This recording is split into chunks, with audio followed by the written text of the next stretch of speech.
স্পষ্ট কোরআনে পাওয়া যায়।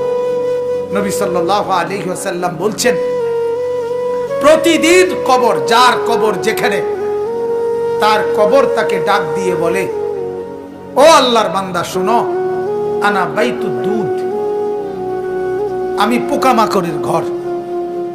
আমার বাপ শুনেন, যুবক আপনারাও শুনেন, আপনারাও শুনেন, কবর কিন্তু নির্দিষ্ট কোনো বয়সে যায় না বাপ।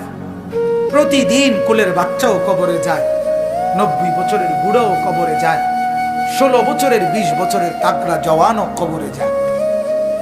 কবরস্থানে সব ধরনের লাশ আছে। এজন্য কবর ডেকে বলে, ও আল্লাহর বান্দা, আমি পোকামাকড়ের ঘর। সেই ব্যক্তি যে একটা মশারি ছাড়া, একটা সামান্য মশার কামড় সহ্য করতে পারো না, একটা মশা কানের কাছ দিয়ে গেলে তোমার ঘুম ভেঙে যায়, মশারি টাঙ্গাও, কয়েল জ্বালাও, অ্যারোসল লাগাও, এত কিছু করে তুমি মশার একটা আওয়াজ থেকে, কামড় থেকে বাঁচতে চাও। হায় আল্লাহর বান্দা, তো বছরের পর বছর, শত শত বছর কবরের মধ্যে এই পোকামাকড়ের ঘরে কেমনে থাকবে?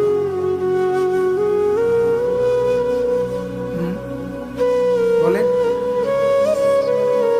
কবর প্রতিদিন বলে, আনা বাইতুল ওয়াহদা, ও আল্লাহর বান্দা, আমি কিন্তু একাকী ঘর, একাকী ঘর, কেউরে পাবা না, কেউরে না। আমার বাপ, এই পৃথিবীতেও একাকিত্বের যন্ত্রণা বড় সাংঘাতিক।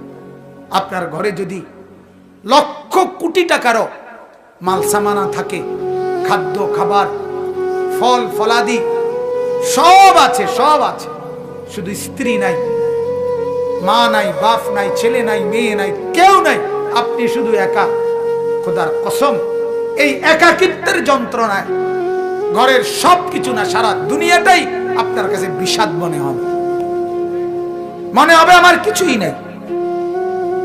গত বছর আপনারা অনেকে শুনছেন হয়তো, এক ভদ্রলোক, ঢাকার শিল্পপতি, কোটি কোটি টাকার মালিক, গার্মেন্টস মেল ফ্যাক্টরির মালিক, ওই ভদ্রলোক একাকিত্বের কারণে, স্ত্রী নাই, ছেলে নাই, মেয়ে নাই, বিবিও দূরে সরে গেছে, ইউরোপ থাকে, ছেলেও থাকে বাহিরে, মেয়েও থাকে বাহিরে, একটা লোক নাই ফ্যামিলিতে।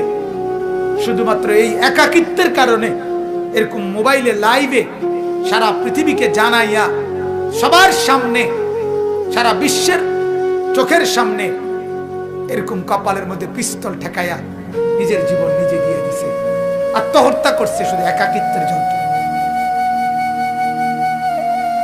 এজন্য কবর ডাক দিয়ে বলে, আনা বাইতুল ওয়াহদা, আমি একাকী ঘর, কাউকে পাবা না। আনা বাইতুল গুরবা, কবর বলে, ও আল্লাহর বান্দা, আমি অপরিচিত ঘর, কাউকে চিনবা না, ডানে বামে কিছুই বুঝবা না, মাটি ছাড়া আর কিছুই চিনবা না, আমি অপরিচিত ঘর। দুনিয়ার এক মানুষ আরেক মানুষের বাড়িতে গেলে মোটামুটি বুঝে, এই রুমটার সামনের রুম, প্লাস্টিকের দরজাওয়ালা, এটা একটা বাথরুম, চুলা টুলা দেখা যায়, ওইটা রান্নার ঘর, মোটামুটি মানুষ আইডিয়া করে। কবর বলে, দুনিয়ার কোনো ঘরের সাথে আমার এই ঘর মিলবে না বাপ, কোনো কিছুর সাথে এটা মিলাইতে পারবে না, অপরিচিত ঘর। আল্লাহ আমাকেই মাফ করে দেন। এজন্য বাপ, অনুরোধ করছি, কবরের ফিকির করেন, কবরের ফিকির করেন। সাইয়্যিদুনা উসমান রাদিয়াল্লাহু তাআলা আনহু, হযরতে উসমান নবীজির সাহাবী, উনি যখন কোন কবরের সামনে দাঁড়াইতেন, তখন তিনি এই পরিমাণ ফাবাকা, কাঁদতেন, হাত্তা ইয়াবুল্লা লিহিয়াতাহু, কাঁদতে কাঁদতে তার দাড়ি পর্যন্ত ভিজে যেত। অন্যরা জিজ্ঞাসা করতেন, ও আমিরুল মুমিনিন, কবর দেখলে আপনি এমন করেন কেন? তখন তিনি বললেন, তুমি জানো না, এটাই তো আখিরাতের প্রথম মঞ্জিল, আউয়ালু মানজিলিন মিন মানাজিলিল আখিরাহ, আখিরাতের প্রথম ঘর, প্রথম স্টেশন। মান নাজা মিনহু, এখান থেকে যে মুক্তি পাবে, সে তো বাকি সব ঘাটিতে মুক্তি পাবে, এখানে যে আটকায়া যাবে সে তো সব ঘাটিতে আটকায়া যাবে।